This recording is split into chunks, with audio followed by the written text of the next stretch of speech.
In one of his first official speeches as supervisor, former Fresno City Council member Garry Bredefeld outlined 9 points that he will stand by, demonstrating his commitment to campaign promises, saying he would shake up the good old boys club at the Board of Supervisors. On this Wired Wednesday, GV Wire reporter Edward Smith joins us to explain why incumbents say there are realities that he and colleague Luis Chavez have to face. Good morning, Edward. Thank you for being here. Good morning, Jim. So, first of all, how did the Fresno County's newest supervisors, how did their first day go? Yeah, so, for fellow Fresno, former city councilman colleague Luis Chavez, it kind of went as expected. He thanked a lot of people who helped him get there. But when former Fresno City Council member Garry Bredefeld took it on, as you said, he kind of let it known that his campaign promises, he was going to stick true to them. And he said that he was going to shake up things, with the County Board of Supervisors. And so was that a big surprise, or were there more surprises too? I guess for people who know Garry Bredefeld, probably not. But I mean, he did take time to outline 9 things that he wanted to do, and supervisors reacted to that, saying, "Oh, they called it a diatribe." Some other supervisors were a little bit more trying to rein him in.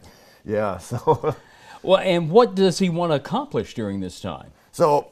Going to have to try to remember all 9 of them. So I'll brief you on the big ones. Some of them were about transparency. He wanted the $5 billion budget process to be more transparent, be more open to the public. He wanted to reduce or eliminate time limits. You can only speak on an item for 15 minutes, and he wanted to change that. He also, on the elections, he wanted to have election results out faster. He mentioned Florida and saying, we should be able to get it out faster. He also wanted to bring in voter ID laws, much as in Huntington Beach, that the state government doesn't care for. But the biggest one was probably that he wanted a new county hall of records to hold those buildings. And yes, other supervisors reacted a little bit more negatively to that. First of all, I'm impressed you remembered all of that. That's an incredible feat. And how did they take to the incumbents? How did they take to this criticism on day one? A lot of them were welcomed in. They welcomed Bredefeld in, and they kind of expect he's going to say a lot of things, and he's going to want to do a lot of things. But especially on some of the bigger items, they said, hey, you know what? There's a reality on the County Hall of Records. They said, it'd be great to have that, but they've been prioritizing other departments as well. As they have a brand new Department of Social Services, which is a huge new, whole new lot. So they said, we've got other priorities first. They want to do the courthouse first, which is just next door to the Hall of Records. They want to do that. And they said, well, and then, yeah, so they've got other priorities. So how would you rank them for reasonability? What would you say about that?